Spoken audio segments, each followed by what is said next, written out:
frontier. Ladies and gentlemen, the following podcast is Wrestling Daft and is scheduled for 1 hour. Maybe more. It has no real time limits, making their way into your ears. First, from a place called Barneston, he is the Pyramid. Rab Florence! It's going to be the funniest show ever because I'm all about the comedy and the money, baby. How much you gonna pay? And his partner, Fela Top End of Stevenson. From McIntosh City to Beef Community Centre, I've got stories that are going to blow your mind.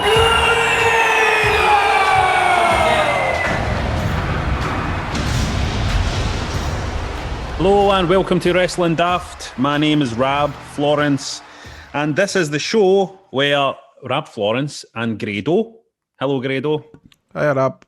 talk about wrestling and talk about how daft wrestling is and talk about how we're wrestling daft. And by the way, just to clarify for anybody who's new to the show that's just tuning in, doesn't know anything about wrestling, wrestling is kid on, isn't it, Grado? Hi. Are you allowed to say wrestling's kid on? I don't know if I'm why'd you put me under pressure like that? What if my trainers listen to this? What if my sensei's listen to this? Wrestling's if the kid boys on. I'm not saying that, man. Why would you do that to me? It's sports entertainment. Back in the 1960s, they used to call it sports entertainment. No, they call it the graps. So that's you caught up with what wrestling is. And big news, obviously, is Will Ospreay has become the New Japan champ. It's crazy, isn't it? I thought bigger news would be that you're vaccinated and you were off last week and I had to listen to John for fucking about 3 years. You wouldn't shut up. Well, I wasn't well after my vaccine. And I felt like I had the flu and I was really laid on my ass, as they would say. In the wrestling, they would say I was put on my ass for 3 days straight with a vaccine. The AstraZeneca vaccine, which they now say there is a causal link between that and blood clots. Is there? Yeah, but, well, this is what they seem to be suggesting, a very slim chance. So I was very brave as well. I was very brave, and I'm back. And if you want to get me something off my Amazon wish list, that would be great. So you what version of the vaccine did you get?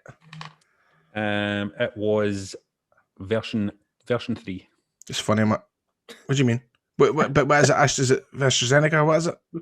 It was broken AstraZeneca. They're calling it. They're calling it the broken era AstraZeneca. It's Oxford AstraZeneca coronavirus vaccine wave 1.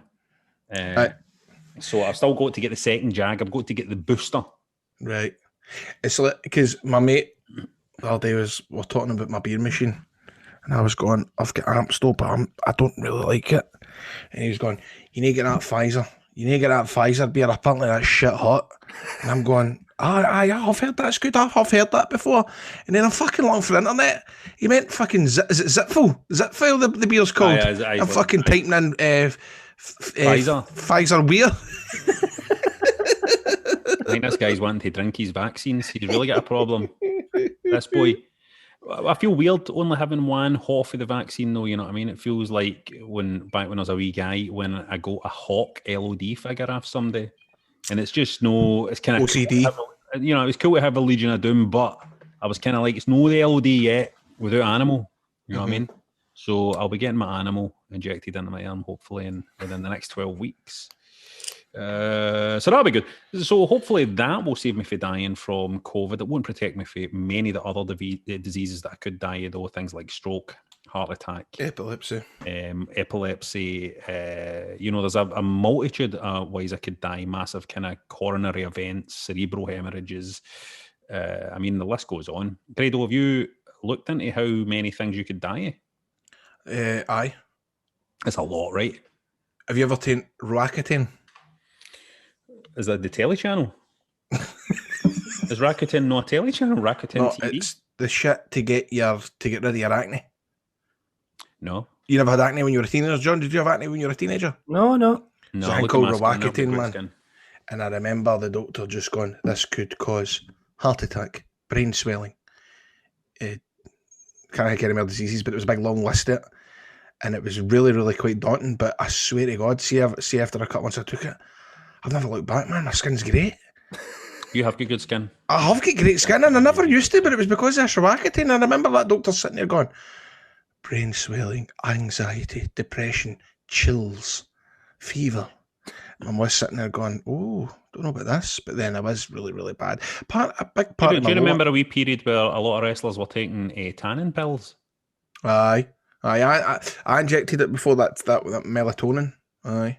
That was really quite bad. A lot of the boys were doing it, and a lot of the boys get really sick because of it. Really, really sick, or at least played a part in other illnesses coming on. It was there's something dodgy about that, but at the time it was like you're young, stupid.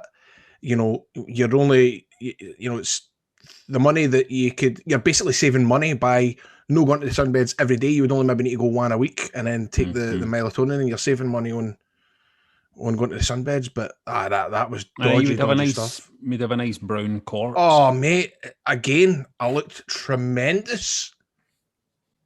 John, have you ever taken tannin pills?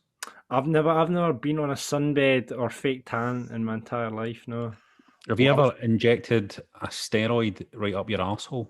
I've not done that either, funnily enough, no. Have you ever bleached your arsehole?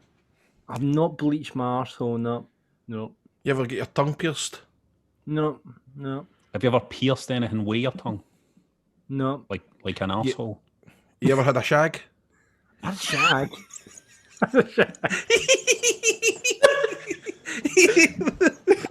Anyway, welcome to Wrestling Daft, everybody. Let's have a look. It's a very strange start to the show this week. This is what I like about it. When we start talking about wrestling, I can't be fucked. It's about the fucking WrestleMania week, Grado. No, you're right. You're right. WrestleMania. Living in the Hall of Fame. This is what I like. Shawn says, how's it going, lads? Just finished this week's show, and Grado speaking about teaming with Santino up in Aberdeen brought back painful memories. He says, this is what Shawn says. I was at the show, but I had to go home after for work in the morning. Anyway, I woke up to find out that my dad and his pals went for a pint with Grado and Chavo. Also found out Grado signed my dad's Don's top. I can't remember that. So not only did I miss the pint, I also missed Grado's reaction to being asked today. So keep up the great work. Thanks for making my night shift more bearable. Says Shawn. That's brilliant. Fucking night shift. Anybody that says they work a night shift, they're actually an armed robber, isn't they? That's what I always think. An armed robber or a drug dealer. John actually sent a picture of said Aberdeen top signed by Grado. Would you like to see it? I like the old banter with Aberdeen fans when I got there, by the way. No, you don't want to see it. I've seen Grado's signature before. Aye. But there it is. There it is. There it is, there. There it is. That's beautiful. And whose chin's that? Whose face is that? That's the dad, I think. Graham Fraser just listened to Friday's episode and Grado was talking about Belladrum Festival. Oh, some things, get up to some things there, let me tell you. It was Davey Blaze that ended up dancing on stage with Sister Sledge. He took a mic and shouted, I'm Davey Blaze and I'm a fucking wrestler. The band all cheered and kept playing. It must have been in front of about 20,000 people. Mate, that was brilliant. It ended up on BBC. Did you ever see that clip? Oh, no. Somebody needs to send that next week. The irrepressible Davey Blaze. Talking about David with Sister Sledge. You've never heard about this, John? I've not heard this. Are they like, did We Are Family and all that sort of stuff? Aye! He was up the stage with his top off. I mean... The bold baby. Funny, man.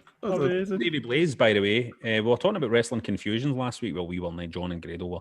And the fact that Davey thought that John Cena must be knackered after having to stay up until 4 a.m. every pay-per-view, no realising the time difference. You guys have been in touch with yours.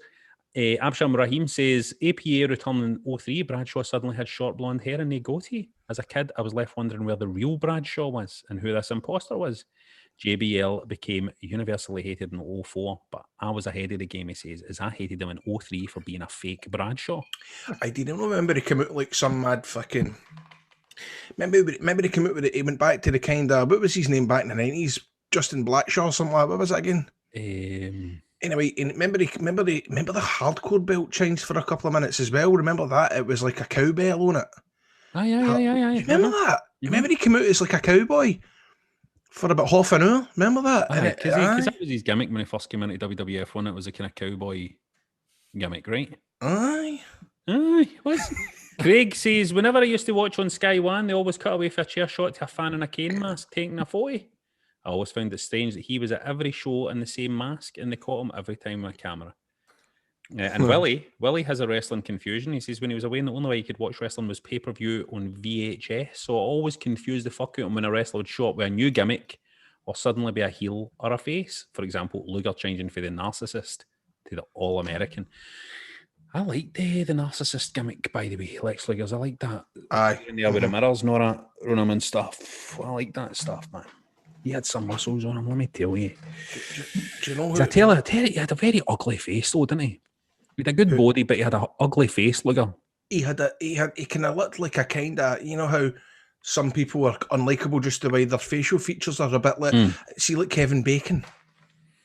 You find Kevin Bacon unlikable? I get that. Do you get what I mean? He's got like he's got that kind of snot-nosed, you're an arsehole look about him. He's got a baddie face into Luger. He could never be a baby face because he's got a baddie's face, right? He's got a face of a baddie. He looks like a soul new though, eh?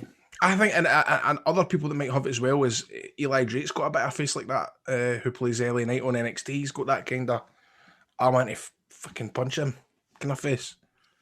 I just want to say again, like, we listened to X Factor's music a couple of episodes ago, and Grado was saying it's good now, and I've actually listened to it a few more times since then, and it's absolutely fucking rotten. Rotten.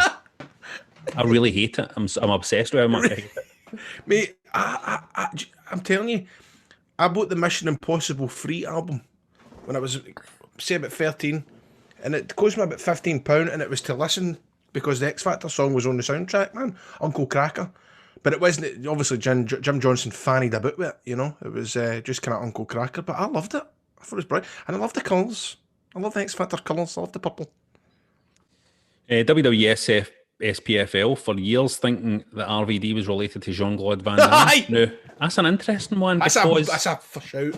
Well, that is a good shout because I had completely forgotten that there was a kind of almost like something going about that there was some kind of connection between RVD and Jean-Claude Van Damme because they look like each other. They look like each other. He got the name of it. Presumably that's why he got the name because they look like spit. It's definitely that. It's like, I never tell you about the boy in my school, classic school, when we're doing a wee wrestling quiz in primary 7, primary 8. No, if I don't get primary 8. And he was like, fucking, what was it he says? He goes, right then, who's the fastest runner in the WWE? And I was like, don't know. He was Kurt Angle, obviously. He won the Olympics.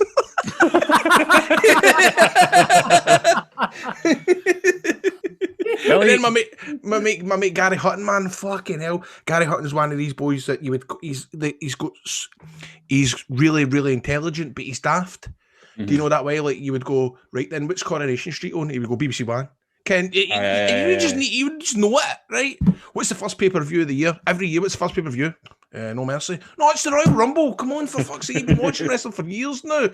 And one of them was, I went right then. Who's the light heavyweight champion? And he says Rikishi. And I'm like, what is it? Fucking? He goes, well, because light heavyweight. Dafty, man. It still winds me up. He's one of the ones that, you know, that way he's the best, right? He's one of my best mates, right? So he'll know mine, but he's like one of the ones that you, if you would ask him to know, like, what age is your mom? He'd probably still turn around and say, she's about 36. You know what I mean? You're like, no! Billy got in touch and says, I thought Stevie Richards was Booker T's brother. Says, to be fair, I'd never seen Stevie Ray at that point and must have misheard Ray and Richards. Easy mistake. Jamie was another one who thought RVD was related to Jean-Claude Van Damme. Also, last week, Grado was looking for films that you should watch. Here's some suggestions. No. This was, I can't believe you published that, John, because we really thought when we got after a shaky start last week, we thought you'd, Rob, and we were talking about, John was talking about how, because I've never saw Rocky. And then John basically says, right, let's try and get films for Grado to watch. And I'm going, all right. It's unthinkable you've never seen Rocky. It's fucking bananas. I know. Paul says, please tell me you've seen Ghostbusters 1 and 2, have you? I've saw the cartoon. You don't need to see Ghostbusters 2, I don't think. Ghostbusters is worth a watch. Back to the Future, you seen Back to the Future? No. Ian says The Green Mile is my favourite of all time. Saw that. Did you like The Green Mile? Aye. Sad. Adam Sandler's Big Daddy. You seen that? Saw that. That's when they go to McDonald's and it's shut, innit? Aye. Alex says he says film for Grado Nazis at the centre of the earth, but that's no. Is that the name of a film? Aye. Was it? No, Absolutely mental plot, and there's a giant robot Hitler in it. So bad it's hilarious. Grado wouldn't like that. You wouldn't. No, see, I'm not into see stuff that's no real, if you know what I mean. I'm not into like sci. I'm not into like District 9 or whatever. Do you know, I'm not into all that like robots and Grado's like that here, but I just wanted to remind everybody that Grado just said, "I'm not into things that aren't real." Grado, the professional wrestler, just said he's no into things. Wrestling's kid on. Scott says it's not a film, but a good documentary for Grado to watch is King of Kong. You must have seen King of Kong, right? King of Kong. Have you never seen King of Kong? Wait, is that a game? Computer game thing? It's a Donkey Kong one. Hold on. I think Grado, I've seen you'd it. love It was it. at Netflix right at the start, wasn't it? I've saw it. 100%. I swear down, I've seen that. The guy with the beard and all that. It looks like Noel Edmonds. Saw that. I have saw that. That was tremendous. Beautiful. Yes. Before we get into Grado singing a wrestling theme this week, Bronzecello has sent a must-see video of Hulk Hogan singing Gary Glitter. Have you seen this before? You love this stuff. Oh, he suddenly did it again. He suddenly did it again. I'd never. I want to see it. Can I see it? Is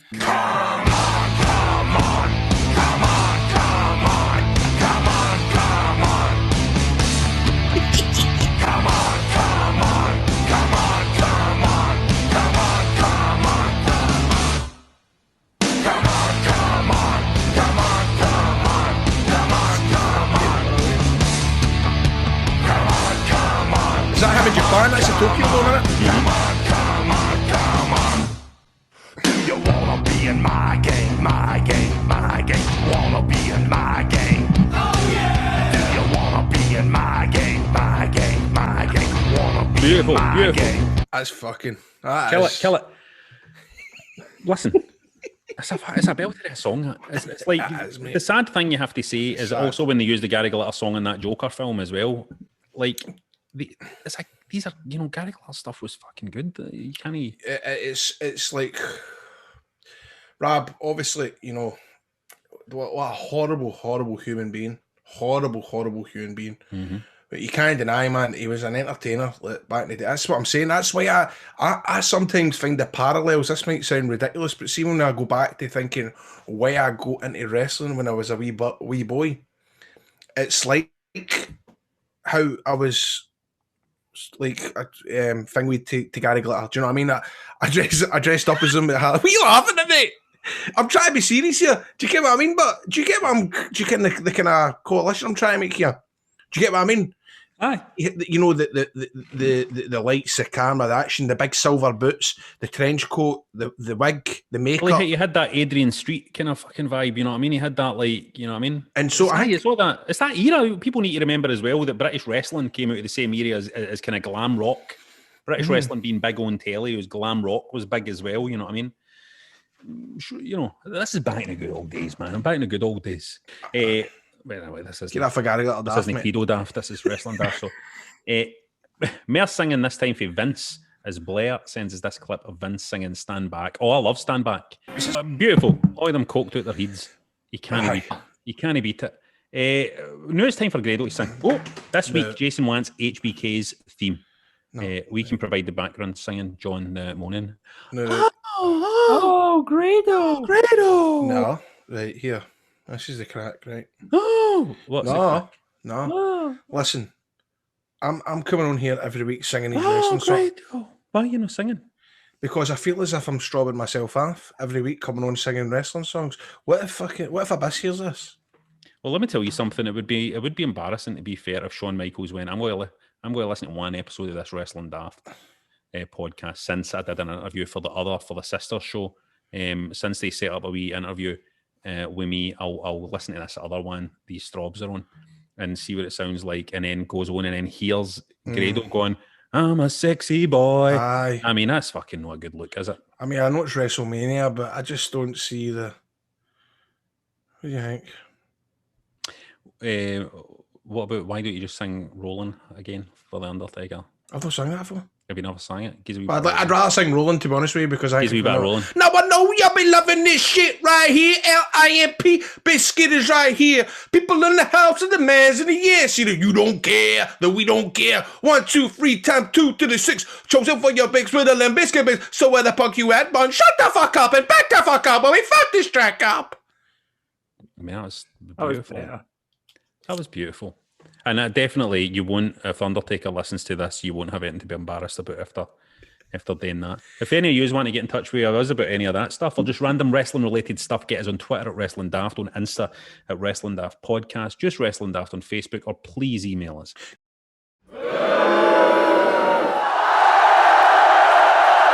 Now, every week we like to separate the good from the bad, the WrestleMania 17s from the WrestleMania 9s. John doesn't like WrestleMania 9. Anything you want to bury, anything you want to put over? Well, I mean, I suppose I'm quite looking for it to Jericho on Stone Cold. Oh, yes. But an eye-opener, but at the same time you're thinking, is it really that much an eye-opener?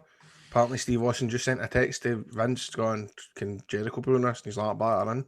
Well, this is the thing. I think there's an idea out there. It's like, oh, Vince would be raging about AEW doing this. No, Vince doesn't care about AEW. No. Vince is a blip. That's a blip to him. He doesn't care. That'll be great. It'll be a great podcast, that, because we know, having spoken to him, episode 1 of Wrestling Daft, check that out. Jericho is a brilliant interview, and he's like, he's great. He's a great talker, a great guy, great funny guy, and it'll be great to hear they two go at it, because they guys were there. They were at the coalface when everything was at its best. And again, like I've always said, there's no wrestler out there I know that have kept themselves relevant as much as Jericho has. No doubt. And I think Edge is a prime example here, because Edge has came back for injury and has came back a guy for that era who has came back into the modern era. And I think he's kind of struggling a wee bit to find what is his place now. You know what I mean? I like Edge, but he's like, where is my place? Jericho's good at fucking working out where his place is in any new environment he's in. You know what I mean? You're bang on, Rob. Thanks, Grado. I also want to give a shout out to Logan Paul appearing on. No, I don't like Logan Paul. And he appeared on the wrestling with Sami Zayn. And I told my daughter about it. I told Hope about it. And I was like, Logan Paul is pals with Sami Zayn now. And she hates Logan Paul as well. And she was like, what? And she said, show me. And then she looked at it and she saw like Sami Zayn dancing about with Logan Paul and all that. And she was like, I hope Kevin Owens kills the two of them. and there we go. You know what I mean? The worst it could be Logan Storm. Exactly. Well, there we go. Great booking. Great booking. I like that.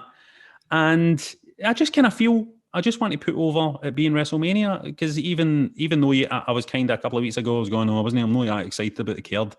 You get to a few days before it and you're like, you're in the WrestleMania mood, didn't you? Aye. Simple I'm into it, that. mate. I'm watched 10 minutes of the Hall of Fame. I'm into it all. I can't wait what's going to happen. But as I say to Shawn on the phone, I goes, there's Undertaker's no wrestling, there's no Triple H, there's no, you know, there's no kind of fucking... It's Bad Bunny, though. It's got a bit of Bad Bunny.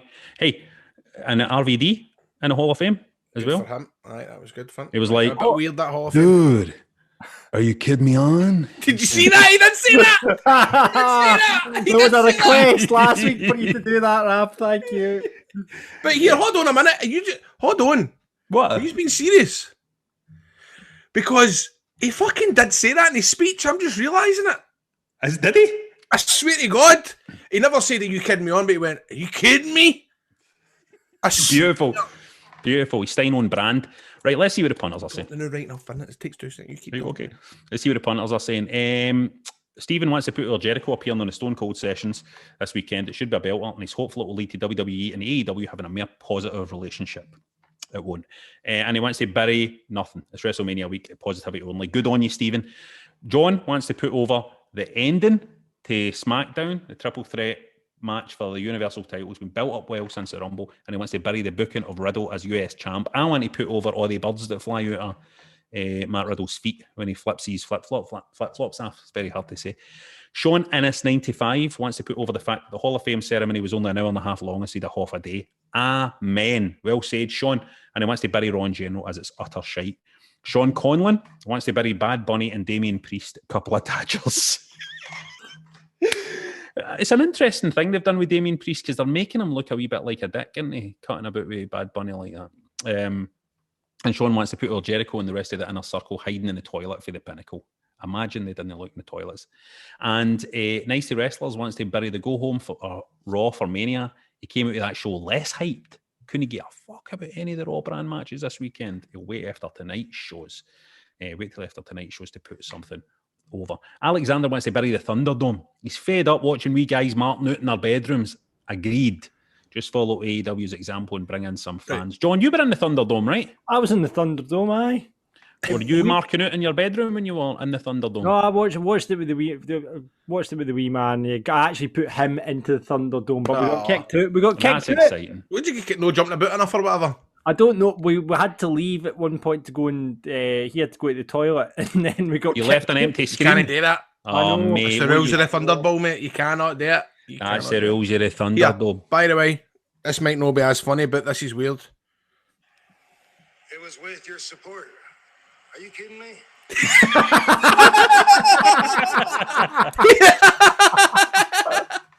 Beautiful. And Alexander wants to put over that it's WrestleMania week and there is a fuck ton of wrestling to watch. Because there's the NXT TakeOver stuff this weekend. Yeah, I mean, some cracking matches on that card, but I'll tell you. And NXT UK as well, that'll be good. Aye, that's a lot of what a pile of shite that is. NXT UK prelude for Rampage Brown's facing Walter, and he's fucking Walter's obviously on getting put on Concord the next day to fight fucking Tommaso Ciampa in America when there's fucking COVID going on. I know we're breaking kayfabe here, but fuck's sake. It's funny you say that, but then Jordan Devlin was on an interview and he was saying that basically he only got told at the start of the week he was going to be on the show. And it was like, you need to get yourself to Florida the next day. So I don't know whether there's some sort of rule there. I definitely know that NXT UK must have been taped. It must have been taped because aye. Did you see how skinny Adam Cole's arms were when he was doing that contract signing? No. His arms are too skinny to be a wrestler. I feel like I could fight Adam Cole in one. Right.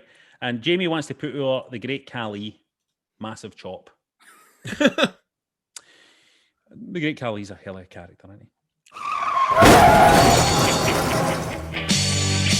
It's the part of the show where we invite you, the listeners, to do a run-in. This week, it's an invited run-in on the road to WrestleMania as we welcome the man behind Inside the Ropes. It's Mr. Kenny McIntosh. Oh! This is a dream scenario. Last week, I'm on Wrestling Observer Live, but fuck that pish. Wrestling Daft. You said that Grado turning heel was the biggest mistake you'd ever made. You know, I'm not just saying this, right? I was going to bring this up first. No, you only. No, I swear, because I remember listening to Wrestling Daft. One of the only few podcasts I still listen to, right? Because I don't listen to many. And it was one of the first ones, and you said when you turned heel, you remembered me tweeting out that thing. So I'm just going to tell you what I think. I probably shouldn't say this on air. No idea. Fuck it. Do it. So it's nothing to do with you.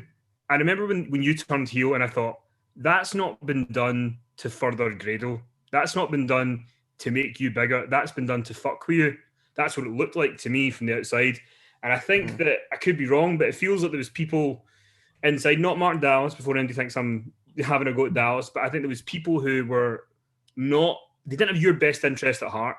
And I feel like at the end of it, they didn't really care about what happened to your character. And you know, your character, as you guys have talked about in the podcast, was so big for Scottish wrestling, so big for British wrestling and what it did.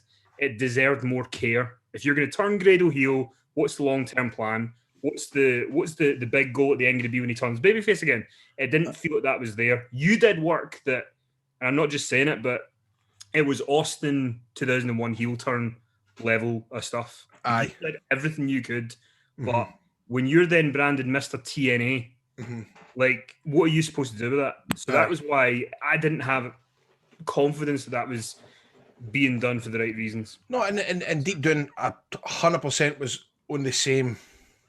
I was totally on the same path with that. Is that what you say? The same path, same line of thinking. I was never comfortable with. I mean, we were still talking about it half an hour before I went out. It was one of the ones where I was like, I don't want to do this. I do not want to do this. This isn't the right time. And then even throughout the match, but I think even Barry Wolfgang was going, man, this is, He's like, listen to this, just listen to the reaction you're getting. This is the wrong time. We shouldn't be doing it. So, Whose idea was it? that was Dallas's, I think. It was Dallas's. But you know what? I get it. I get it, but I don't think they've done that. If Dallas has had so many amazing ideas, I love it, and I don't grudge him for trying to turn me heel. I get it. I totally get it. But you're right. He maybe never had like the whole. He had maybe just ICW and what it would be cool for ICW, and it was for what it is for the couple of months that I'd done it. However, I don't think he fully appreciated the fullness of it, rather than it just happening on his show. But it's his company, and I get it. But he sold it to me, man. At the end of the day, I still done it. I probably could have no done it, but I still done it because he told me, this will be the biggest thing, and blah, blah, blah, and folk are going to talk about it. And I'm a mark. I fucking G'd up. I get G'd up for it. I was like, but at the same time, I was telling myself, this is bad, man. What about next week when you're wrestling in Great Town Hall? I'm never going to tweet anything bad like a bad guy. I don't want to do that. Non-wrestling fans going, who's this dickhead?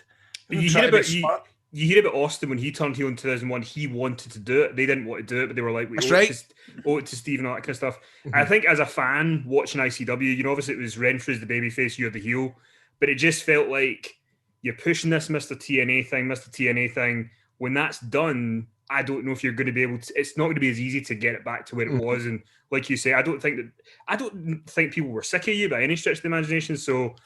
But that was just what I thought at the time. But and see how when I was talking about it on the podcast, I wasn't burying you, was I? Oh No, because I felt terrible because I unfollowed you and everything because of that. How pathetic is that?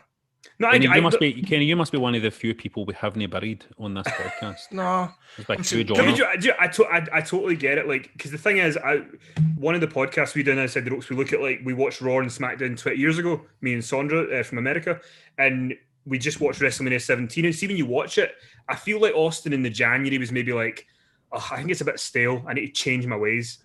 But then when he got to Texas and got to Houston, and it's this massive crowd, I think deep down he knew, I don't know if I should be doing this, but he went with it anyway. So the thing is you're very brave for doing it. I'll give you that, because it was a brave move to try it. And the thing is... No kick the boss since. Well, listen, here's the truth of the matter. Nobody remembers. I don't think it's that well. Nobody remembers it. See when everything comes back, when wrestling comes back, the big babyface moment is Grado coming back. That's what it is. So, but this is why I think genuinely you've made the right call, Grado, no doing any of these tapings, these closed door tapings or anything like that. Yeah. You know what I mean? I think you've made the right call to just sit out.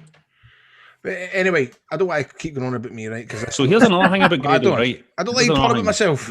So Kenny, tell the listeners. I was going to say the viewers there, but tell the listeners. It's a podcast. Tell the listeners, you've got a lot going on. Yeah, got a lot going on. Used to do events, used to do Q&As for years and podcasts and all that kind of stuff. And then COVID happens and half the income's gone. So what do you do? What's the plan? And luckily, a friend of mine, Dan Richardson, he was free and he had sort of talked about, what do you think about starting a magazine?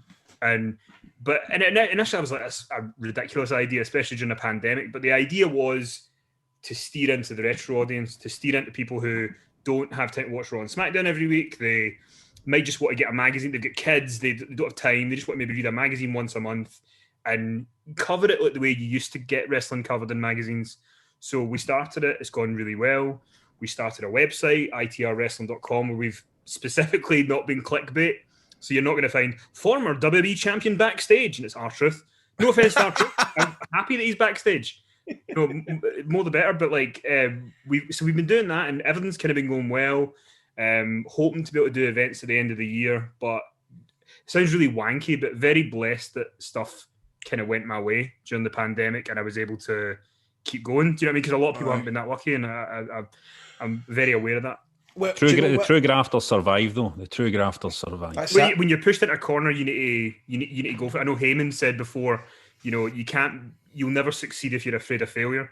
So you just need to try if you believe in an idea. But Kenny, do you know what? It's like, I look at you, man. Do you remember you were the first person I ever done any sort of podcast with? It was at that university. Remember that? Yeah, it was 2012. Mm-hmm. And I think like the amount of stuff that you have done, man, the amount of guys that you've been able to work with, it's incredible. The list of the folk.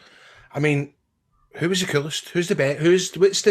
What's the one moment, like a wee moment where you've went, wow, man, I can't believe that's happened? Because you've been on the road with what? Goldberg, Shawn Michaels, Heyman, Shawn Michaels, Taker. Yeah. The weirdest one was we did a show WrestleMania weekend in 2018 with Heyman, and we did the show, and he said, "I'm going to make sure this show has more buzz to it than anything else going on this weekend." I was like, "Okay, Paul, that's fine." And then we get to the venue, and I'm doing all the kind of logistic stuff, and we do the meet and greet and all that kind of stuff. And then out of the blue, this door opens, and JR comes through, and I was like, "Hi, how you doing, Jim?" And he was like, he was there to do the entrance. So I was going to go, ladies and gentlemen, Paul Heyman, then out walks JR.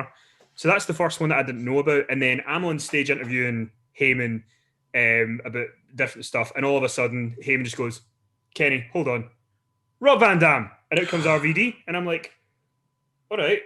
And I was like, what is this? What am I doing? But I remember a guy from Sports Illustrated was there, and he said something that was really nice that I can remember. He said he was really impressed with the fact that when RVD came out, I knew it was time to step away for that.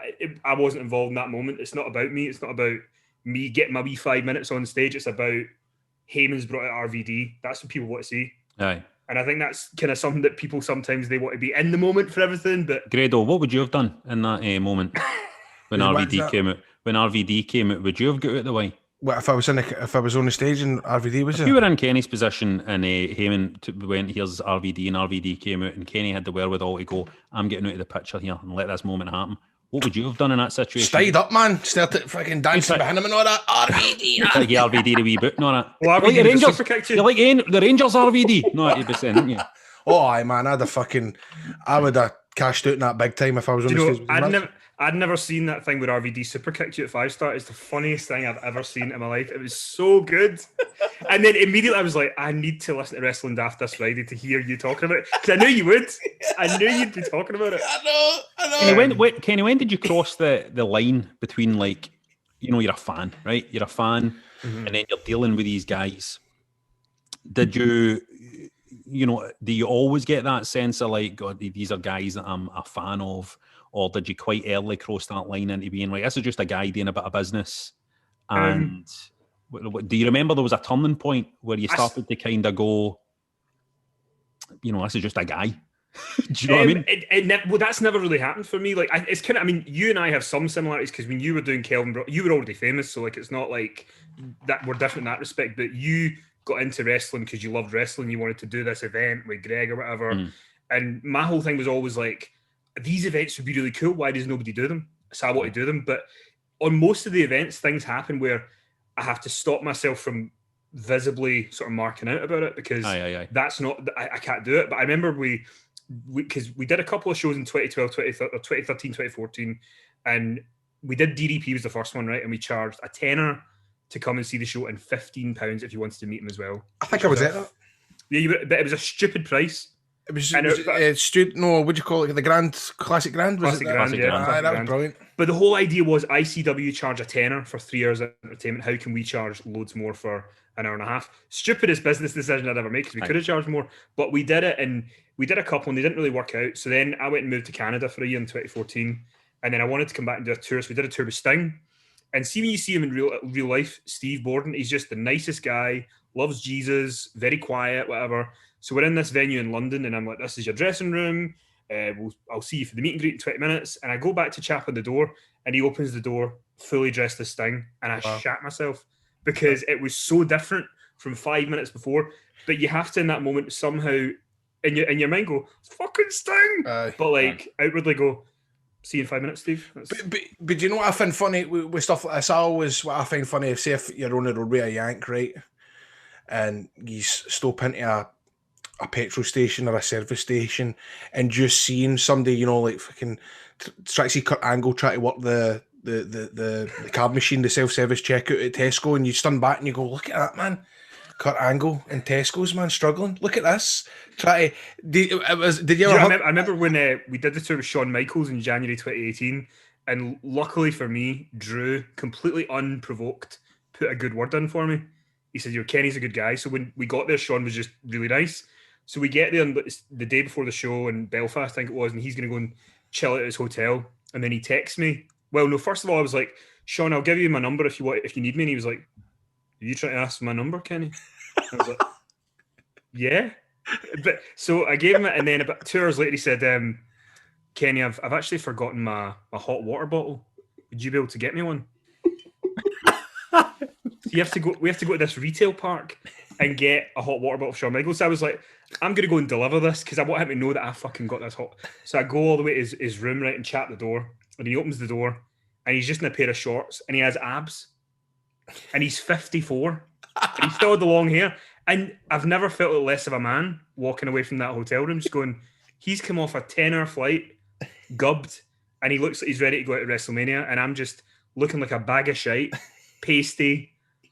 But he's the one going to bed with a hot water bottle, though. Who's winning there? What a fucking old granda.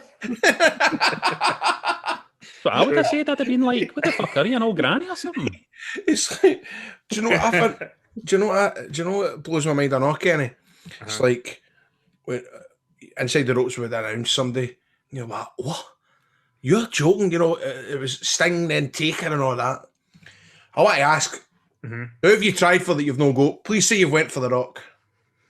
We went for Austin, can't get him. Rock, Who do you? he just doesn't want to do it. He doesn't want to, like, he's only done one appearance in the US in the last, like, his daughters live in the UK and he doesn't come and see them, they go and see him. That's right, So- I forgot about that. Remember that, the Stone Cold Truth DVD? It was So- like filming in the council house in Newcastle. That I blew feel my as if mind. I've got a memory somewhere in my head. Maybe it's listening to one of Stone Cold's podcasts or something that he doesn't like flying. I kind of Yeah, feel like, I don't think he likes traveling. I mean, my favorite is when you get into it, somebody goes, "You ever tried getting Stone Cold?" No, I've never thought of that. I should just now give that some thought. But I've tried to get people before who just think that they're worth much more money than they are. But like, I mean, for most people, it's just a case of like, the difficulty is now that most people see at the beginning, there was another company who brought over like Brett, Shawn, and then obviously Chris Brooker brought over Mick Foley before I started doing them. But because the big names came straight away, there's not really an appetite for like, I'd love to do a tour with Sergeant Slaughter or something like that. But it wouldn't draw because now it's just like, it has to be a big name, I don't know, is that true though? Because there is like, I think there would be people curious about some of these guys that are going to have some amazing stories about people, but maybe don't often pop up on podcasts. Aye, like obscure, like, you know, the way like would you call him, Conrad has got like Jim Crockett and stuff like that. That kind of idea. I quite like that. And I mean, we did Slaughter's story as a guy, like being able to talk about, you know, being that guy who had to play that character who was like fucking hated at that time is one of the most fascinating stories. It's like maybe you wouldn't draw the same numbers, but it would definitely be an interesting. But it's an interest. Has there been any ones you've avoided booking because you've went, they'll be a fucking nightmare? So somebody offered me Vince Russo once, and I said I would rather eat my own shit. Why? Because for example, I embrace failure that I've had, right? So like, we did a show with Sonny, worst thing we ever did, 45 people in the Classic Grand, it was horrible, but you just make a laugh out of it. That was, you know, it was an experience. So it drew terribly. It was a terrible draw because we booked her, and then 2 weeks later, and this is serious, I don't want to take the piss out of it, but like, she said on social media that she had like cancer, and she said she had some sort of like ovarian cancer, and then people were saying she didn't, so she was like posting photos of scans. That's and it's horrible. like, see me try to be like, here's the original diva. It's not the same thing. But with Russo, the thing with him is he is not willing to accept any blame for anything. If you go, Vince, the sky's blue, you go, no, it's green. And you can't have a conversation with that. You can't do anything with that. But then, is that no... I find that entertaining. It would be fascinating seeing somebody like... challenge him.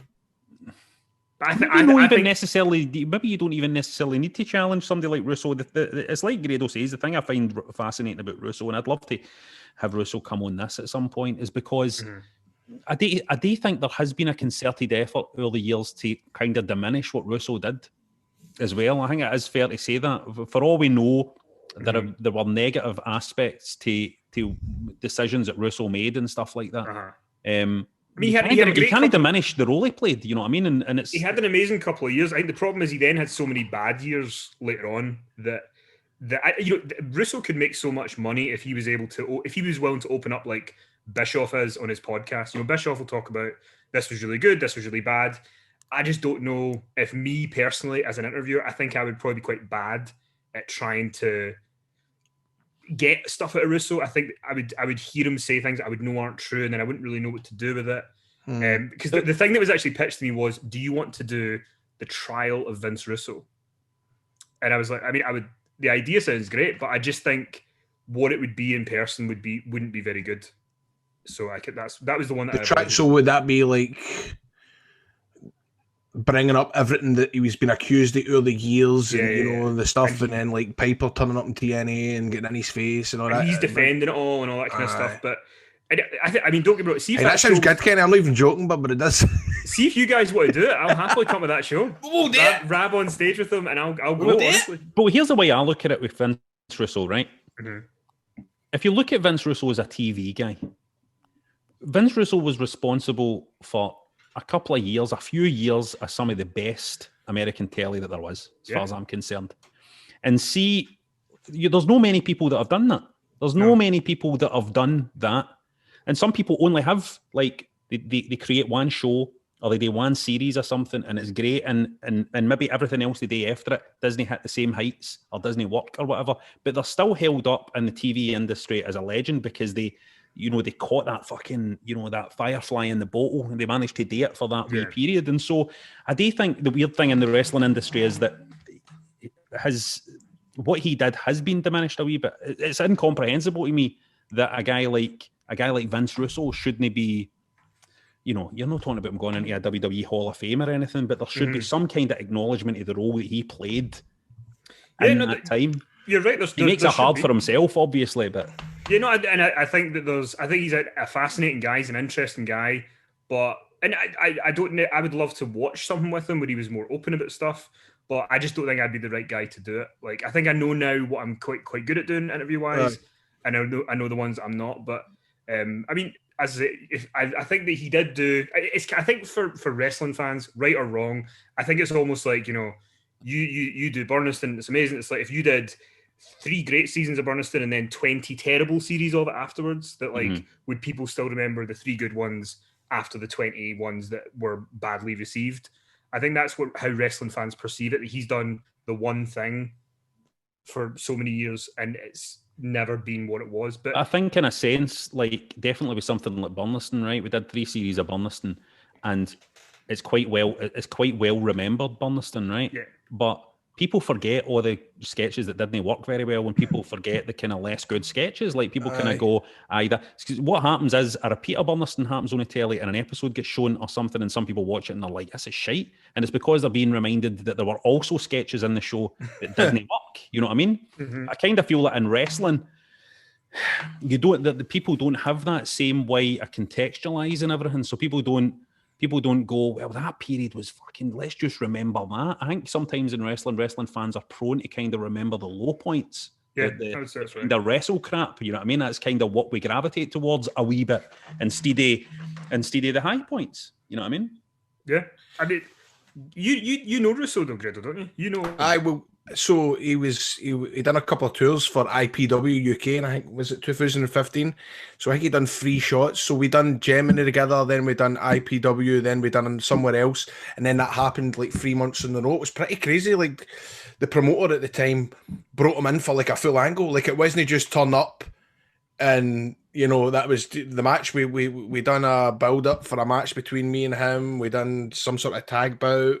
He was a referee or something like that, and then it culminated to a match between me and him, and it was crazy. Like, and he loved it. He loved it. You could tell just when he came out to wrestle me. He got on his gear that he wore when he beat. Who did he beat for the title? I can't even remember. WCW. I think it was Booker T. Yeah. Was it Booker T? Right? He wore it. So.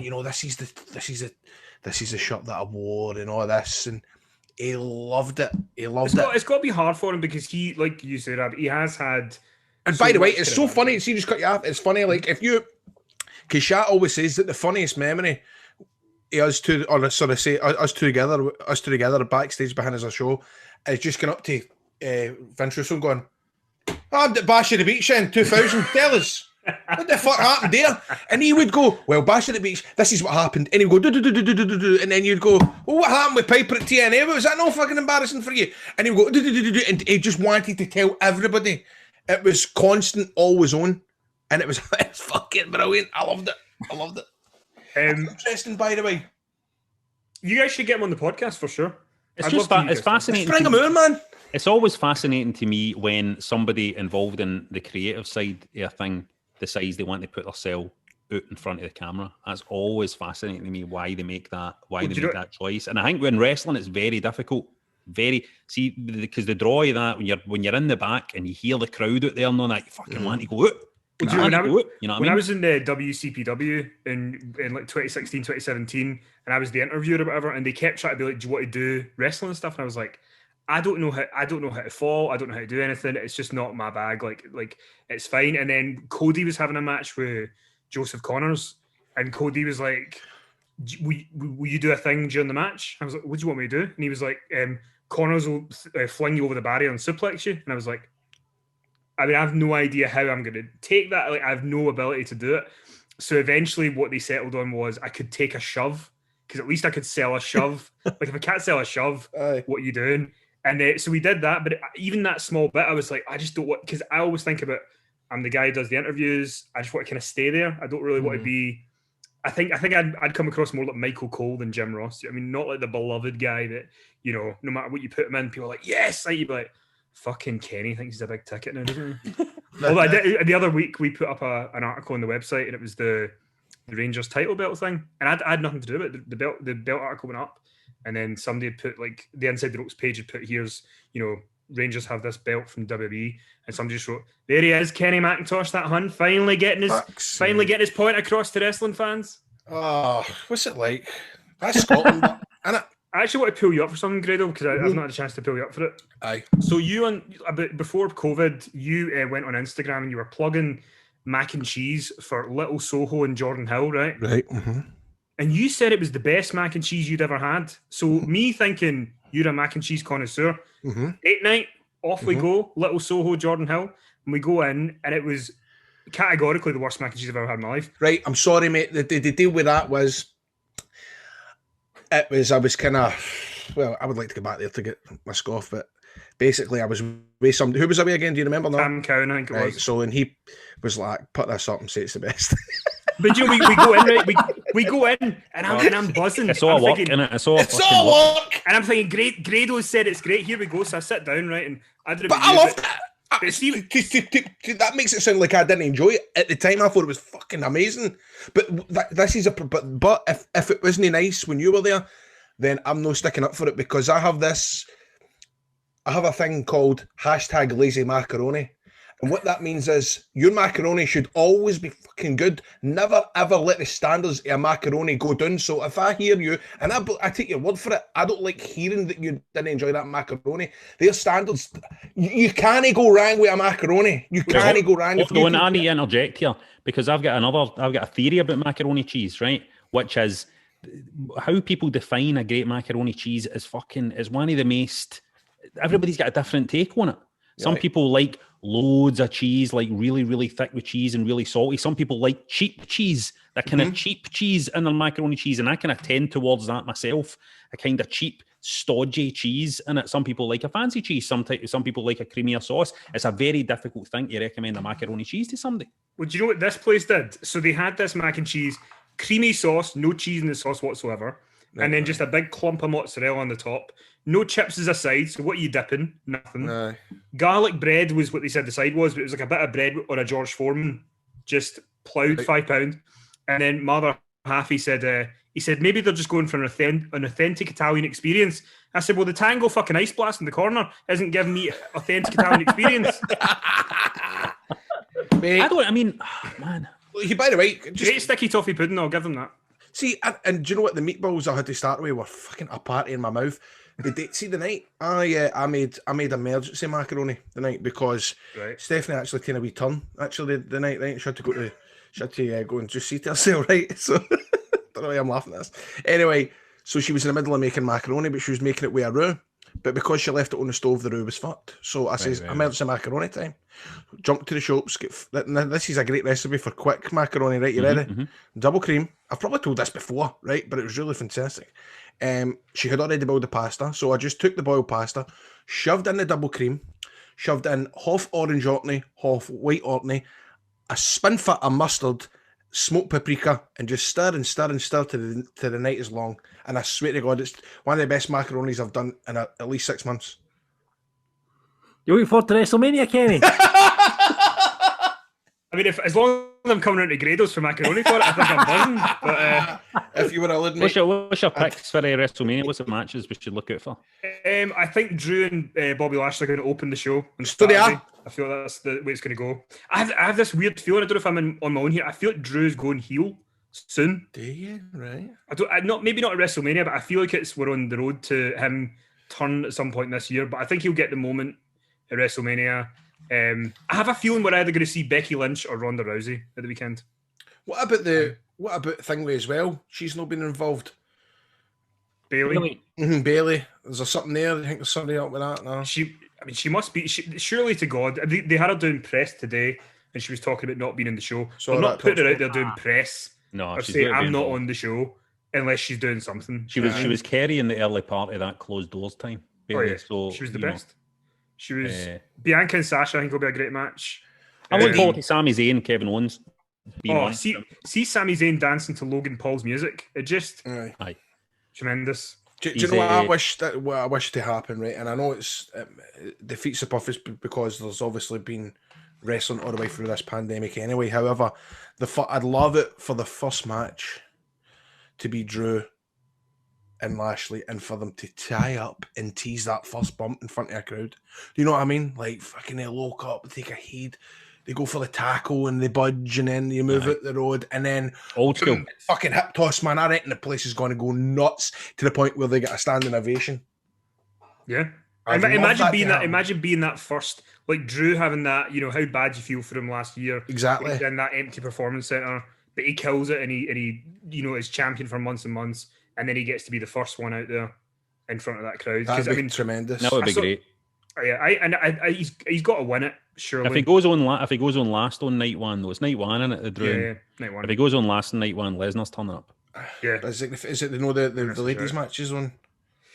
I don't know if it's a main event. It's not said the main event yet. They've not said there, what order it's playing in. Where do you stand on the Fiend, Kenny? I mean, I know where you guys stand on the Fiend, but I liked him at the beginning. But I feel like the problem with the Fiend is, I think at the beginning when he was part Fiend and part Firefly Funhouse, it was like a fun movie TV thing, but it never really translates in a wrestling ring, which is the problem because that's where the end goal's supposed to be.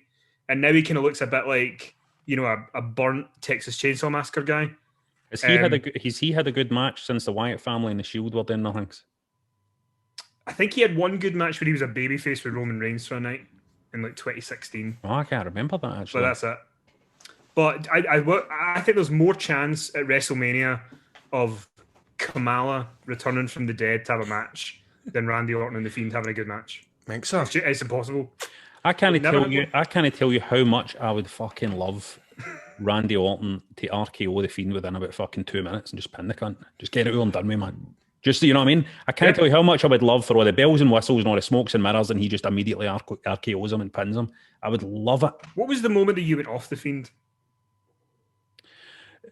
Or was there something that he did that he just, because in theory you as a creative guy would maybe love the idea that it's something different that's out the box. Loved it. What was the moment that loved it at the start? Loved the music. Loved him coming out with his old head as a lantern. I loved everything about it. And then I was like, oh God, this guy's not great in the ring, is he? Like, I kind of just remembered, I was like, this guy really struggles to. This guy.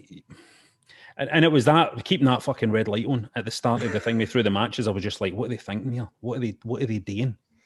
And I just think, Oya, I hate Oya. I feel it's no fair what they've done to her either, I don't think. Dragging her into it, you know what I mean? Because she's now got the same problem. If she has a match as that character, it's ruined. It's just you can't do it. When Alexa Bliss in January, like, oh God, if she's in the Rumble for a long time and she's wrestling people, like how's Asuka supposed to react to her? And then Asuka's scared of Alexa Bliss, and it's just It doesn't work. It's also just you need to be, if you're going to be a character like that, you need to be how the Undertaker was. You need to be like turning up, taking care of business, and vanishing.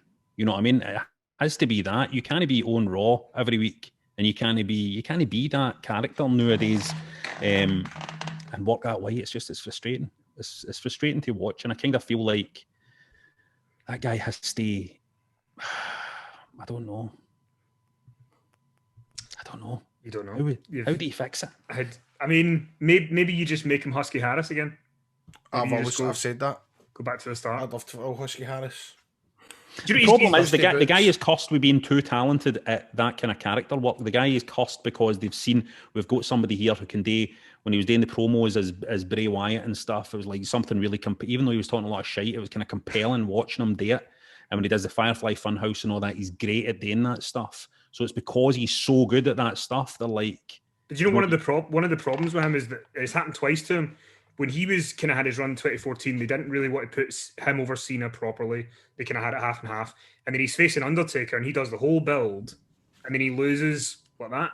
Mm-hmm. And then again, he comes back in 2019 and he's the Fiend and it's amazing. And then he loses to Goldberg in that just, really wet way that just kind of felt like... And also, you asked me earlier, when did I go off him, right? And genuinely, when I saw him sandbagging Goldberg in that match, I kind of thought to myself, and he totally was, there's no doubt about it. I was watching it, I was going, he's fucking giving Goldberg nothing here. And I just kind of thought, I don't like that. He was one of the ones where when Goldberg came back and beat Brock right away, was it Brock he beat right away, wasn't it? He was one of the ones that stood up backstage and went, fuck this. What's this guy done? So he was never ever... Wow. But this is, I mean, Brock sold like a fucking, like a motherfucker as well. You know what I mean? Brock's no daft. Yeah, Brock's a pro. Brock's not daft. That's a t-shirt. Brock's no daft. You've made another one. Well, Kenny, we've went so long because it's been fascinating to talk to you. It was good to talk to somebody. So refreshing to talk to somebody knowledgeable on the show. It's a new almanac there. Wrestling Almanac. We decided to do a Wrestling Almanac because... What's an almanac? So it's like, remember you used to get the wee red books from the Evening Times for football? Aye. And we can't even say, because Grado's not seen Back to the Future, so we can't even talk about Biff getting the almanac in Back to the Future. But you're my spirit animal. So we decided to do one. It's really fun. Lots of facts and figures and stuff if you're a geek about wrestling. And then obviously the magazine, Inside the Ropes magazine. Hulkster on the cover. Look at that photo. By the way, your magazine is good. I don't know whether he's dating purpose, but the fact that it is based on Power Slam, I love it. That's wrestling magazines. That's a wrestling magazine to me. And I remember you'd said something once. I just wanted to address it because I know one of you had said, there's not a lot of British stuff in it at some point last year.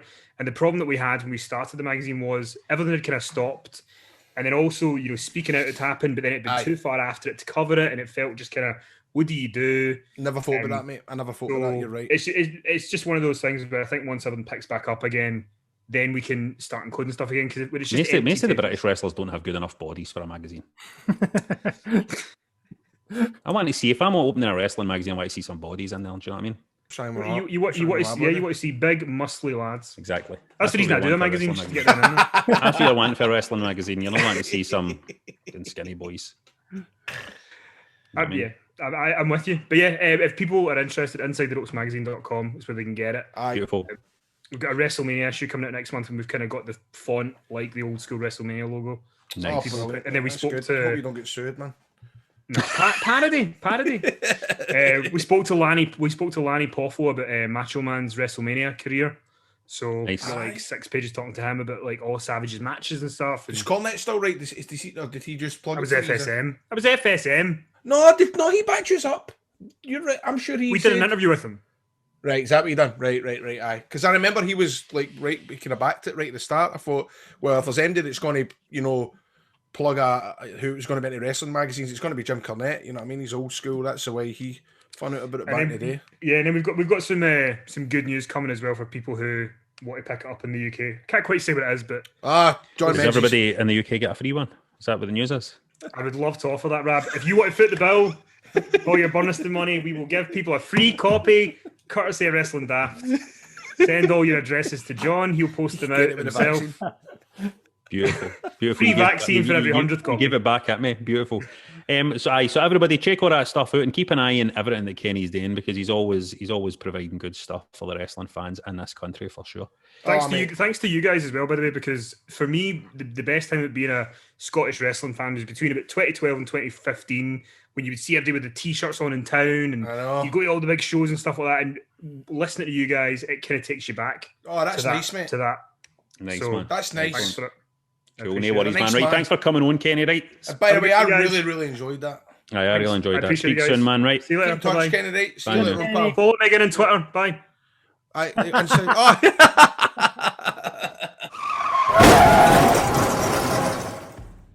You want to get yourself sorted for Mania? Let me tell you, get yourself rigged out in Wrestling Daft merch.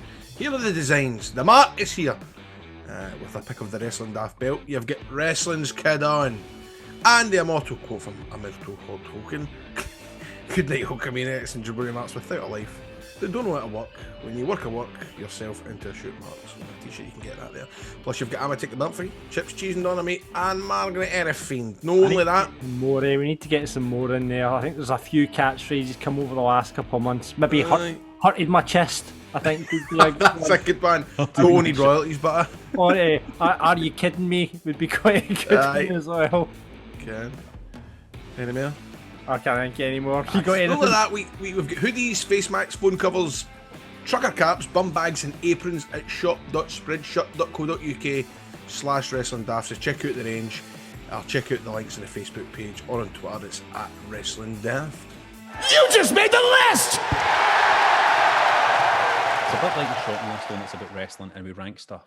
So it's nothing like a shopping list, it's the list of Wrestling Daft. You can vote for what you want us to talk about, remember, on this list at patreon.com/Wrestling Daft. It's WrestleMania week, so we had to do best WrestleManias against worst WrestleManias. And with 83%, it was the best that won. Am I not allowed to say WrestleMania 17? No. You can't say, because that's I think that's the knowing the world over that's the best one. Then is that the crack? Yeah, that's too obvious. Everybody always says 17, so try and do it without just mentioning 17. Your top three. Right, okay. Without mentioning WrestleMania 17. Grado, he's a horn here. What's your favorite? Tell me your favourites first before I... So Because I'm trying to decide between two here. And obviously, I loved... Right, WrestleMania 17, right? I fucking loved that. But do you know what I loved in it? It was just... I was talking to John off air, right? What was it, WrestleMania? Was it WrestleMania 31? I quite liked that. In fact, you know what? 31 was Seth Rollins cash-in. Right, that was cool. But the best thing about that for me, in terms of WrestleMania moments, I just remember that sitting watching with the boys and watching Triple H and Sting and thinking, wow, man, Triple H and Sting, this is cool. Triple H and Sting. And then the NWA music comes on, and then it's like fucking... Was it NWA that came out first? I think so. NWO came out first, right? DX came out first and then NWO, wasn't it? Is that what it was? I think it was. May have been. No, I'm sure. Maybe you're right. Whatever it was, right? Say it was DX that came out first, and I remember, right, obviously because I watched it with Noam and Shah, and it's funny because like me and Shah have all got the same favourites for back in the day, right? You know, for the attitude era and that. Whereas Noam's favourite is like Eddie Guerrero. You know, Eddie Guerrero being the champ and Chavo and Edge and all that, right? That's his kind of scene. And I remember when DX came out and we're all going, wait. And Noam going, NWO's coming out next. I can see it. And I'm going, shut up. No. Shut up. You don't know the... I was like,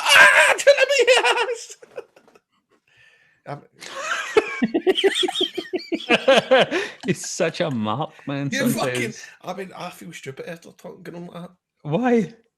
Don't feel stupid. Right, so I'm not allowed to say WrestleMania 17, right? So I've got to say, in number 3, I think it has got to be... I think it's going to be WrestleMania 20. Nah.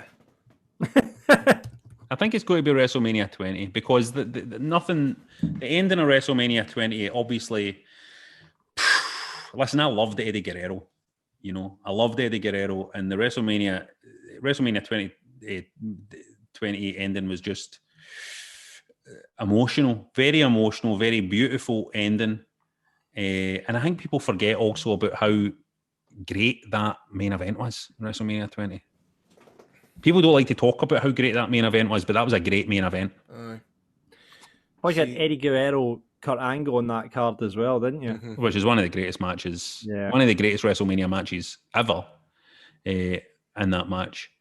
And you also had, right, which is just one of the most entertaining things I've ever watched at WrestleMania, Lesnar and Goldberg. Oh, mate, love it. I love getting back to watch that. Lesnar and Goldberg is in that.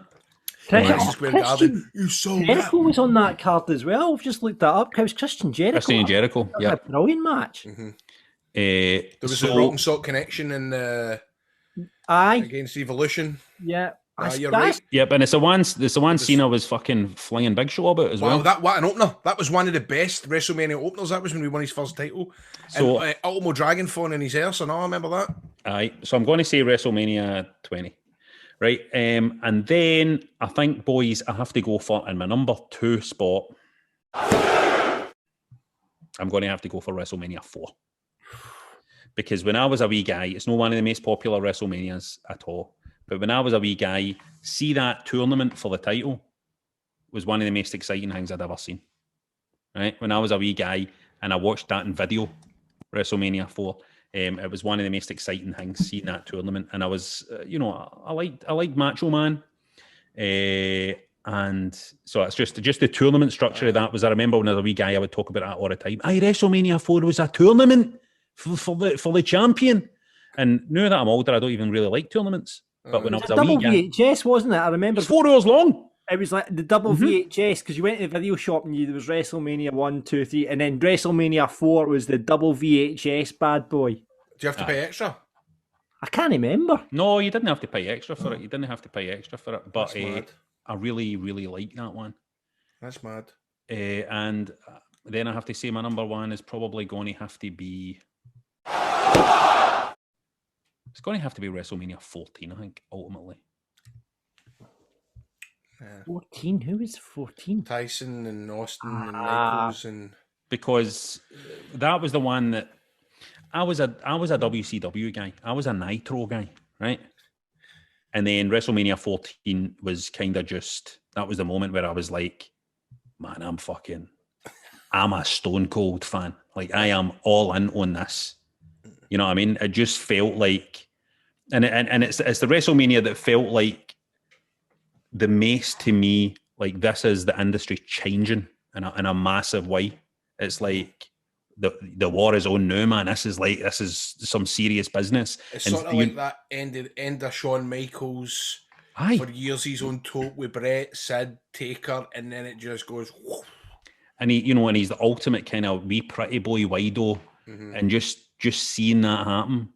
And again, it's one of the ones where it's no the best WrestleMania matches wise at all. That's not what I'm saying. I'm kind of going here for just ones that had a big impact on me. And that's what I was saying, like the tournament of WrestleMania 4, and then the meaning of WrestleMania 14. Because I'm struggling even to remember that many of the other matches for WrestleMania 14. Looking at the card just now, some fucking terrible matches on it. Mark Miro and Sable defeat the artist formerly known as Goldust and Luna. Hold on. I was a big fan of that artist formerly known as Goldust stuff. You know what I mean? I thought that was good stuff. But of course, we know that the number 1 is actually WrestleMania 17, so this isn't fair. You've not allowed me to choose the fucking best one. But sorry. Can I also... 19? What about 19's after 17? 19 is widely regarded as the next best one. Do you know what? WrestleMania 19. That's your Hogan and Vince. That's your Lesnar and Angle. That's your Michaels and Jericho. It's great. Aye. That's a great shout. You've also got to, just for the fucking Undertaker and Taker match, you've got to go for WrestleMania 20. What was the one that they had with the white ropes? 2009. Oh my god, I'm rubbish. 26. Right. No, 25. WrestleMania 25. WrestleMania 25.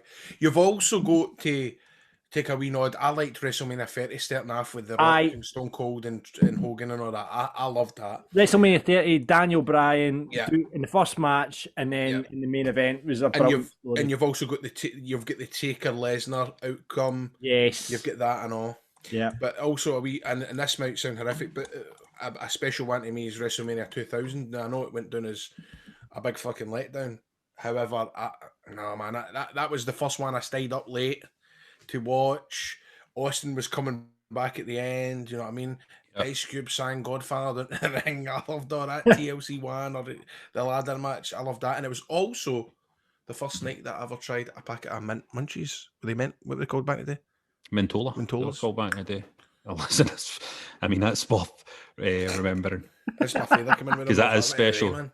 But there's no doubt, I would say the WrestleManias recently, and the match quality wise, have been way better. And you know, I love the WrestleMania Rousey and there with Triple H and all that. There's too much to choose for. But so that's why I decided I'm going to go with just what jumps out in my memory is like the big moments. And I love when I was a wee guy, so excited by that tournament that they could do something like that at WrestleMania. And you know, and without a doubt, just Austin and Tyson and just how exciting that time was and how big it was and how cool that time was. You know what I mean? It just felt so amazing. Anyway, let's see what the punters are hitting out with. Daniel says he can't split between 5 and 6 for his favourite manias. He loved the long-term story of the Mega Powers exploding and the rise of the Ultimate Warrior. It's prime Hulkamania as a 7-year-old, but he wanted Savage and Warrior to win. I wanted a wee shout out here as well for WrestleMania 7 because I remember the Slaughter and Hogan stuff when I was a wee guy and the flamethrower and all that.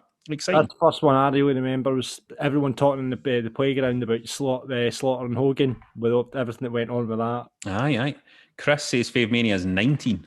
Angle Lesnar was a great main event. Lesnar shooting star press aside. Austin's last match going out and he's back to The Rock. Triple H's burial of Booker T, talking point for years. And Hogan versus Vince was a spectacle. The documentary about it was incredible too. Andrew's favourite is WrestleMania 6. First one he remembers, and he was hooked on the Ultimate Warrior. Some great storytelling back in the day, and he loves 19 as well. And he said last year's was great in the circumstances. I agree with that as well. Last year's was a good one. This year's going to struggle to top that. Rico says, might just be the nostalgia talking, but I always enjoyed 18. I got the DVD with my pocket money about a month after the event happened, as we didn't have Sky, and my brother's pal forgot to set the VCR to tape it for us on the night. The card wasn't great, but RVD versus Regal, Undertaker versus Flair, and Rock versus Hogan were all fun to watch. Rock Hogan is just dynamite. Dean says, not going to say for a second that it's the best, but I have a real soft spot for 24. After not watching this year's, it was my first Mania back. After not watching for years, this is my first Mania back. JBL and Finlay was great fun. Memorable spots. Money in the Bank was brand new to me and was my first exposure to CM Punk. Flair and HBK was perfect. Taker and Edge to Close was a great main event style match full of run-ins and bullshit. And Stephen has always had a soft spot for WrestleMania 21 because it had Cena and Batista both becoming champs. A show-stealing classic between Angle and Michaels and a great opener between Eddie Guerrero and Rey Mysterio. That's a great match. In the first ever Money in the Bank ladder match. And Stephen says WrestleMania 22, Edge versus Foley, no holds barred, and Rey Mysterio winning the world title for the first time, which he should never do because he's too wee. Right. Jan Kurek says WrestleMania 14, first one bought with his own money on VHS, Triple H versus Owen, LOD 2000 debuting with Sonny, Rocky deep in the Nation of Domination, tag team dumpster match, first match of Kane and Undertaker, the start of one of wrestling's most underrated feuds, Kane and Pete Rose. Then the match that really hooked him into wrestling, Michaels versus Austin with Iron Mike enforcing. Was a great WrestleMania. Nice one, John. And listen, even though matches weren't great and all that, it was exciting seeing LOD 2000 walking out with Sonny and stuff like that. It was like, it just felt like stuff was going on there. Yep. Buster A. Murdoch says, always thought Mania 31 gets overlooked. It was a great show. That was a great show. It was a great show. Stunning outdoor venue with greatest ever RKO, without a shadow of a doubt. Rusev's tank, 100%. Ronda's debut with The Rock, aye. Intercontinental ladder match and a brilliant twist in the main event. Here. That's a great shout, by the way, WrestleMania 31. I said that. Yeah. Why did Nanians say that? I did say that. Why did Nanians shout out WrestleMania 31? Giza Gobbledygooker says, everybody always says 17, but I love 19. Jericho, Michaels, Austin, Rock, timeless. Brock trying to kill himself. Hogan, McMahon was perfect. Vince's Crimson Mask and the Piper running. Venue as well was so different. Venue's important. Just a great show. There we go. That's your WrestleMania, and it's this weekend. I am so excited. We're going WrestleMania Daft on Patreon, by the way. Patreon.com/Wrestling Daft. This week you can get bonus episodes with us ranking our favourite WrestleMania matches. Oh no, hold on. This week, right. We are going WrestleMania Daft on Patreon.com/Wrestling Daft. This week you can get bonus episodes with us. You've got the Marks doing a WrestleMania preview. There's a big wrestling quiz along with a watch along for the first night on Saturday, and we'll be providing a wee bit of review content as well. So how do you get all this? Simply sign up as an IC champion above the cost of $10 a month, and you get that extra content. You're supporting the boys. The boys being us boys here, and the other boys on our and the Marks one as well. A load of boys. There's too many boys actually. Why is there no woman? How do you get all this? Sign up. Are you laughing at? I've said that already. You'll also get the video version of this show. You can see our beautiful faces and loads more content as we hear this, hundreds, no 10s, no 15s, hundreds of exclusive posts up there already. So if you fancy that and becoming one of our patrons, sign up now at patreon.com/Wrestling Daft, as we would love to welcome you to the roster. Now it's time for the Wrestling Daft Road story. You send us your story and we act them out as if we were wrestlers on the way back for a show. That's how it works. So let's jump in the car. Me and Grado are in the way back for a man. So Grado, he took a bit of a beating tonight, eh? About it. I thought you were saying you weren't going to do any bumping tonight. Turns up and says to the promoter, I'm no bumping, and then comes to the match and you're bumping all over a shot. What happened? I take a wee notion for it, Rab, to be honest with you. Sometimes you need to get the blood rushing through you, didn't you? You didn't do much tonight, did you? Nah, I had an easy night. I was tagging with Tamina Snooker tonight. Just me and Tamina. She did most of the work, you know what I mean? He's a brilliant together, mate. Do you know what Dan murdered somebody? What? Do you know what Dan murdered somebody allegedly? Oh, I don't think that's true. No, is it not true? Alright, cut that bit out then, John. So, let me tell you something, right? I told this to Tamina earlier, right? Back in the day, when we were still at school. That seems like all our stories are about our school days, right? But back in the day when we were still at school, me and my two pals, Shawn and Jordan. Right? No Jordan there. No Katie Price. No. It's a boy called Jordan. Used to enjoy having sleepovers. It's a pity it wasn't Katie Price. You know what I'm saying, boys? I'm fucking saying. No, I'm saying, boys. No, I'm saying, I'm mate. saying, all my wrestling daft. We watch old Wrestlemanias or just old events in general, you know what I mean? We would watch old events, you know what I mean? Like, I don't know, like some of the Nuremberg rally or something. Part of the ritual beforehand, right, was an outing to the world famous, world renowned, I don't know if you've heard of this, the China Buffet King. This establishment in Glasgow city centre. There's a kind of Chinese buffet concern. We then detour past Asda for more munchies and up the road to stick the event on. We like to watch an event, you know what I mean? So this particular time we're at my ma's and we're watching an event. It's maybe 2 in the morning. We have a bright idea that we should sneak out, right, to do the backs. Aye. Now, for those of you that don't know, right, I know some snoppy bastards listening to this programme, right, so for those of you that don't know, right, day in the back's a sport mainly played by young boys where you just get in somebody's back garden and go from garden to garden out of fences and that, right, class. That's how we entertained ourselves before his PlayStation stuff. We've ended up in back gardens near my mate Sean's house and we're climbing up this big fence, right, and Jordan's made it out, right, okay, Price, it's a boy called Jordan, made it out. Sean's going next, but he stops halfway and he looks at me with a look I will never forget. It's burned into my memory, this look. And he goes, mate, I need a fucking shite, he says. And I laugh, right, to which he replies, no mate, seriously, I really need. So I pointed to the corner of the garden we're in, right, and I said, go there. And to my surprise, he jumps down and he races to the corner, he pulls his scants down and lets rip. Right? You could hear the sheer velocity of this thing, mate. It was something to behold. Jordan jumps back out of the fence at this point, right? No Katie Price, right? It's a boy called Jordan. Jumps back out of the fence and we are absolutely pissing ourselves in disbelief. We can't believe what he's just done, right? He finishes up and we wonder, how's he going to wipe his arse, right? And he proceeds to crab walk, trousers round the ankles, out of this back garden, right? Crab walks right down onto the street, right? Up the street a bit, and crab walks right into his ma's house.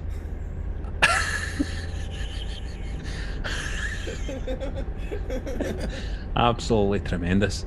I still wonder what the people thought when they looked in their back garden to see a definite human shite lying there. I'll stop and get a wee bit of food. I'm in the mood for a That's enough. I'm right in the mood for a burrito after that. So that story came from Big Chris. Thanks, Big Chris, for that story. Cheers, Big Chris. At least it was no cum involved. I don't know if the cum ban is up. Is the cum ban up? The cum ban is up. And thanks very much for everyone sending their stories. We've got loads. We'll promise we'll get through them in the next couple of weeks because there's loads flooding in. But keep them coming. Keep them coming. And by the way, the cum ban being up doesn't mean we want you can cover as we I have a wee cum. notion for cum. Right, well, that's everything for this episode of Wrestling Daft. We need to choose a listener of the week. Who was the person that shouted at WrestleMania 31? Because they should get recognised for that, because none of us had thought of WrestleMania 31. Enough to him then. I would imagine they've done well. So who was that? Who said about WrestleMania 31? Buster A. Murdoch. Buster A. Murdoch, you are the listener of the week. It's been a great show. It's been great to be back on the show now that I'm half vaccinated. Grado, before you go, what are you looking forward to for WrestleMania? The eagle. I love the eagle. There's always an eagle at the start. There's always a big flapping about flappity big American flag. Does it give you a right boost when you see that eagle? Oh, it gives me an offer boost. So if you want more content, get us on the Patreon, get our merch, do all this stuff, show support for it, boys. We're about for a long haul. We'll watch WrestleMania and we'll talk about it next week. Thanks so much for listening. Grado, up the road now. It's yourself here. Yeah! 11. Walter. Audio Frontier.